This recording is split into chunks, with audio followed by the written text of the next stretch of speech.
ఉన్నారండి మీరు. పాలిటిక్స్ వేదిక కాదు కదా ఇది మాట్లాడటానికి. మరలా మీ ఏదన్నా మీరు దొరకరు, మీరు చాలా ఇంటర్వ్యూ అంటే పాలిటిక్స్లో అయితే చీల్చి చెండాడటం ఆ, అది మామూలుగా ఉండదు. అది ఇప్పుడు ఇక్కడ మనకి లాస్ అవుతుంది, వాడు ఎలా అంటున్నాడు, వీడు ఎలా అంటున్నాడు, అవి నేను పట్టించుకోను. మనది ఏది ఉన్నా అది చెప్పాలి. మీ పక్కన కూర్చున్న వ్యక్తికి కూడా తెలుసు బాగా అది. అది గతంలో ఈ వ్యక్తితో కూడా మీరు పనిచేశారు. అవును. అయితే ఈ రోజున జగన్ గారు అక్కడ ఢిల్లీలో ఏపీ గురించి మొత్తం కూడా అక్కడ కొంత శాంతి భద్రత క్షీణించాయనేసి ఏపీలో ఢిల్లీలో చేశారు కదా, దానిపైన మీ జనసేనకు సంబంధించి మీరే ఏ విధంగా అంటే స్పందిస్తారు? ఒక common man, not party, common మ్యాన్గా చెప్తాను నేను. ఇంకా 2 నెలలు కూడా అవ్వలేదు ఏది గవర్నమెంట్ ఫామ్ అయ్యి. ఎవడో అంటాడంటే వర్షం పడిపోతుంది, నాకు గొడుగు పెట్టలేదని అటు అయిపోతాను. అతనికి ఏంటంటే రాజకీయం ఏదో కమర్షియల్ బిజినెస్ ఏదో చేసాడు, మేమే వచ్చేస్తున్నాం మళ్ళీ అనుకున్నారు. అది జరగలేదు. ప్రజలు చీకొట్టారు. ప్రజలు చీకొడితే ఎవడైనా దిగిపోవాల్సిందే. వీళ్ళేమో పెద్ద ఏమన్నా తోపులేం కాదు వీళ్ళు. ఎందుకంటే ఒకటే ఆదరించారు ప్రజలు. ఏంటంటే ఇతను మళ్ళీ వచ్చాడంటే రావణ కష్టం అయిపోద్ది, రాష్ట్రం నాశనం అయిపోద్ది అనేదే పక్కన కూర్చొని ముసిముసిన అవుతున్నాడు చూడండి. తను తెగ చేశాడు ఇంటర్వ్యూలు అప్పుడు, ఫేవర్ ఆఫ్ వైఎస్ఆర్సీపీ అని. సో నేను ఒకటే చెప్పేది ఏంటంటే ఎక్కడైతే ప్రజల్లో ఒక భయంకరమైన మార్పు వస్తుందో దాన్ని ఎవడో ఆపలేడు దాన్ని. అప్పుడు 151 గెలిచినప్పుడు ఈవీఎం ట్యాంపరింగ్లు లేవు.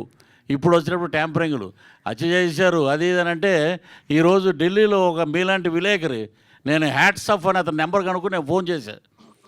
మీ బాబాయిని చంపేసినప్పుడు ఢిల్లీలో వచ్చి ధర్నా ఎందుకు చేయలేదు బాబు అని అడిగాడు. ఏం మాట్లాడలా, క్వశ్చన్స్ లేవు, మాటలు లేవు అంటారు చూసారా. ఆ టైపు ఇక్కడ అద్భుతంగా ప్రభుత్వం జరుగుతుంది. డిప్యూటీ సీఎం కొనిదెల పవన్ కళ్యాణ్ గారు తాట తీస్తున్నారు, ఒక్కొక్కరిని అద్భుతంగా పరిపాలిస్తున్నారు చంద్రబాబు నాయుడు గారు అందరూ. So government is very happy. ఈ కొత్త గవర్నమెంట్లో జ్యువెల్ థీఫ్ రావటం నిజంగా చాలా హ్యాపీ. అవునా? సో ఈ సినిమాకి మీ పరంగా ఏమి హెల్ప్ ఉంటుంది అనుకుంటాను? జ్యువెల్ హెల్ప్ అంటే జ్యువెల్ థీఫ్లో మా కృష్ణ గారి భక్తుడు ఆయన. కృష్ణ గారి భక్తుడు నేను. ఈరోజు భోజనం చేస్తున్నామంటే దానికి కారణం సూపర్ స్టార్ కృష్ణ గారు. ఏ హీరో కూడా పద్మా లాంటి స్టూడియోల్లో ఆయన పర్సనల్ మేకప్ రూమ్ ఉండేది. ఆ రూమ్లో నేను 1 year ఉన్నా. ఎక్కడ ఉంటావయ్యా నన్ను అడిగాడు ఆయన. నేనేం చెప్తే సమాధానం ఏమి అదిగా సరిగ్గా ఎవరు హనుమంతరావు ఇతను నా రూమ్లో ఉంచండి అన్నాడు. అలాంటి మహానుభావుడు అతను. ఇప్పుడు కృష్ణ గారు అంటే ఒక హీరో పక్కన పెడితే ఒక మానవీయత, ఒక అభిమానం, ఒక బ్రహ్మాండమైన హ్యూమన్ బీయింగ్ అంటే ఆయనే. ఆయన తర్వాత మా కృష్ణ సాయిలో చూస్తున్నాం. అదే కొత్త గవర్నమెంట్లో జ్యువెల్ థీఫ్ ఉన్నారా? ఏదండి కొత్త గవర్నమెంట్లో జ్యువెల్ థీఫ్ ఉన్నారా ఎవరైనా? ఏంటి అర్థం అలా? కొత్త గవర్నమెంట్లో జ్యువెల్ థీఫ్ వస్తుంది అంటున్నారు కదా. కొత్త గవర్నమెంట్లో ఎవరైనా ఉన్నారా ఈ థీఫ్? ఎందుకు ఉండవండి, అన్నీ ఉంటాయి. అన్నీ ఉంటాయి. రైట్. ప్రేమ గారు, ఓకే.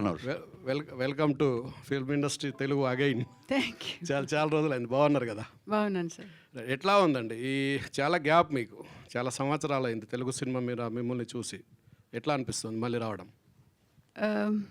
ఎందుకు బ్రేక్ చేసుకున్నానంటే, అంటే my plan was like that. I need a break అనిపించింది నాకు.